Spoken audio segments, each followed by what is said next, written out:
मित्रों, मैं हूं बिस्मिल्लाह आफ्ताब आलम और आप देख रहे हैं उर्दू हिंदी नॉलेज चैनल। आइए आज बात करते हैं रोज़ एक डोज़ जो सिलसिला चल रहा है। इसमें आज बात करेंगे हिंदी लिटरेचर में जो हिंदी साहित्य का इतिहास है, उस इतिहास पे बात करेंगे। कौन सा जो है समय काल माना जाता है हिंदी साहित्य का। और एक चीज़ याद रखना, चाहे हिंदी हो, उर्दू, अंग्रेज़ी, फ़ारसी, कोई भी लैंग्वेज हो, उसमें सबसे पहला साहित्य में जब विकास होना प्रारंभ हुआ तो उसमें सबसे पहले जो है वो पोइट्री का विकास हुआ।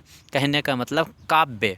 और फिर बाद में पहले पद्य पैदा हुआ, बाद में गद्य पैदा हुआ। ऐसे ही अंग्रेज़ी में सबसे पहले पोइट्री, बाद में प्रोज। ये बात हमेशा के लिए दिमाग में बैठा लीजिए। और किसी का भी भाषा का जब इतिहास लिखें तो सबसे पहले वर्णन जो है वो कवि और उनकी रचनाओं का करना है। क्यों? उसके पीछे सबसे बड़ा राज ये होता है। क्यों ऐसा हुआ? क्योंकि सबसे पहले आदमी ने जब भाषा सीखना मौखिक शुरू किया तो उसमें क्या किया कि सबसे पहले उसने कहावतें कहना शुरू कर दी। फिर उसने मुहावरे कहना शुरू किया, फिर कहावतें, फिर कहावतों में और दूसरी कहावतें ऐड करके इस तरह से उसने कविता बना ली। फिर कविता के बाद में उसके नामकरण कर दिया। तो इस तरह से काव्य पहले शुरू हुआ, प्रारंभ हुआ। चलो देखते हैं हिंदी साहित्य का जो प्रारंभ है वो कैसे हुआ। सबसे पहला पॉइंट आप देख सकते हैं कि काल विभाजन के आधार पर हम आज देखेंगे। बाद में इस काल की रचनाएं वगैरह भी देखेंगे। तो क्या है, समाज और साहित्य का घनिष्ठ संबंध है। समाज और युग की प्रवृत्तियां साहित्य में किसी न किसी रूप में अवश्य प्रतिबिंबित होती हैं। इस तरह से समझिए इसे बहुत आराम से। इसी युग और समाज के साथ साहित्य भी बदलता और विकसित होता है। कहने का मतलब जैसे समाज बदलता है वैसे ही साहित्य भी बदलता रहता। जैसे समाज विकसित होता है ऐसे साहित्य विकसित होता है। किसी युग के साहित्य को समझने के लिए उस युग के समाज को समझना आवश्यक होता है। उस टाइम की परिस्थितियाँ, उस टाइम का भौगोलिक स्थिति और इतिहास आपको थोड़ा बहुत पता होना चाहिए किसी भी साहित्य को समझने के लिए।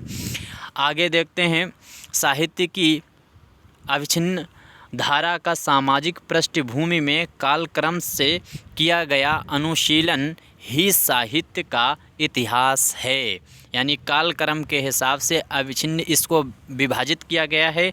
इसकी जो पृष्ठभूमि है वो सामाजिक पृष्ठभूमि में कालक्रम इसका अनुशीलन हो गया। इसके बाद में इस दृष्टि से किसी भी भाषा के साहित्य का इतिहास सब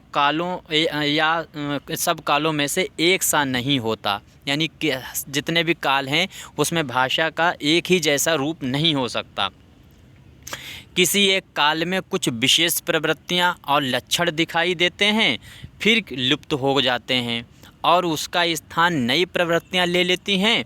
कुछ काल में विशेष इन्हीं प्रवृत्तियों के आधार पर विभिन्न कालों का नामकरण भी हुआ है।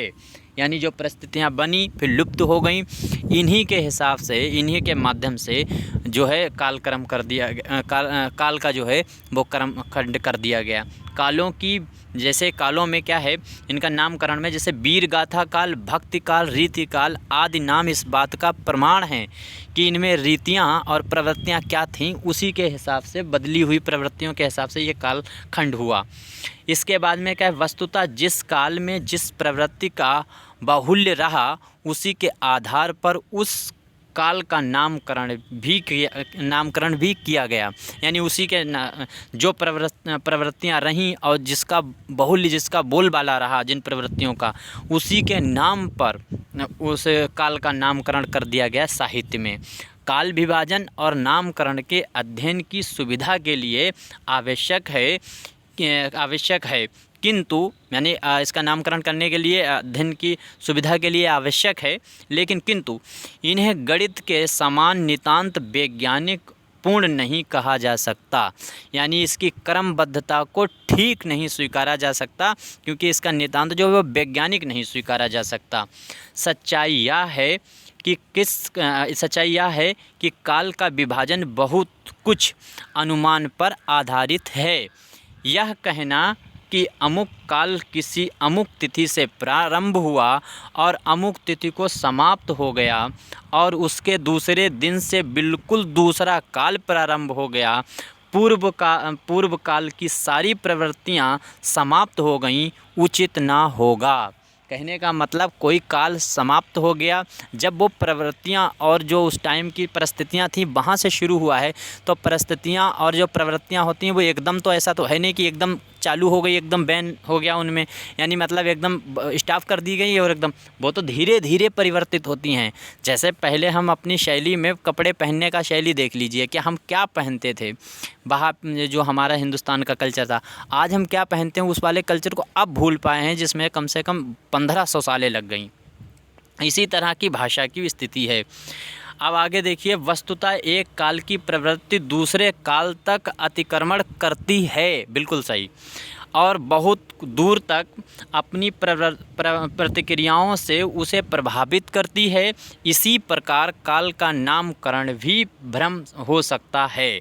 जैसे भक्ति काल या रीति काल इस बात के घोतक आवश्यक हैं कि इन कालों में भक्ति और रीतिबद्ध रचनाएं होती रही, किंतु इसका तात्पर्य यह कदापि नहीं है कि इनमें भक्ति और रीति के अतिरिक्त किसी अन्य प्रकार की रचनाएं हुई ही नहीं।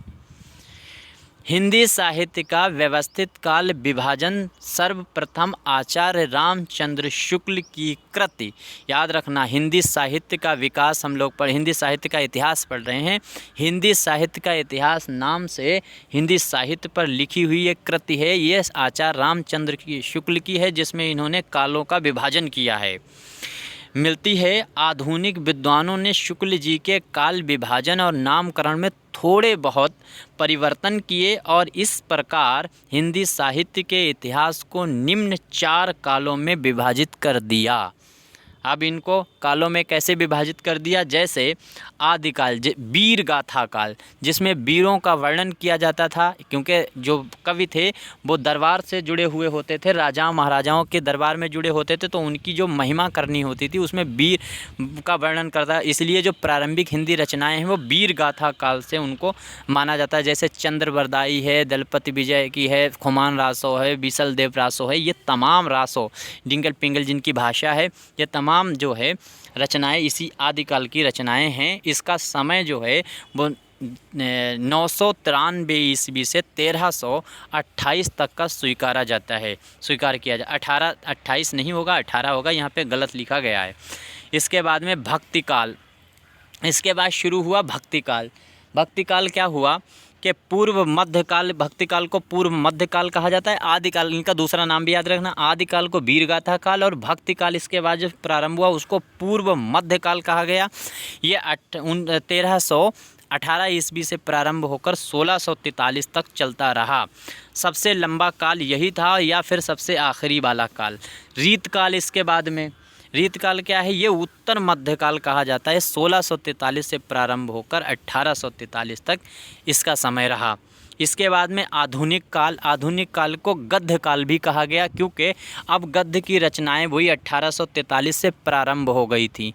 इसी गद्य की जो रचनाएं हैं इसने बहुत बड़ी भूमिका ये निभाई कि 12 साल तक ये जो चला कार्यकाल चला, इसी ने ही 1857 की क्रांति का भी रूपरेखा तैयार कर दी थी इस काल ने। तो इसमें गद्यात्मक रचनाएं भारतेंद्र हरिश्चंद्र उसमें सबसे आगे आए, और यहाँ से आधुनिक काल जो है वो गद्य काल के नाम से इसीलिए जाना जाता है। और ये काल वहाँ से चलकर वर्तमान में जो है आज तक यही काल चल रहा है। उम्मीद करता हूँ समझ में आया होगा। आपका कोई भी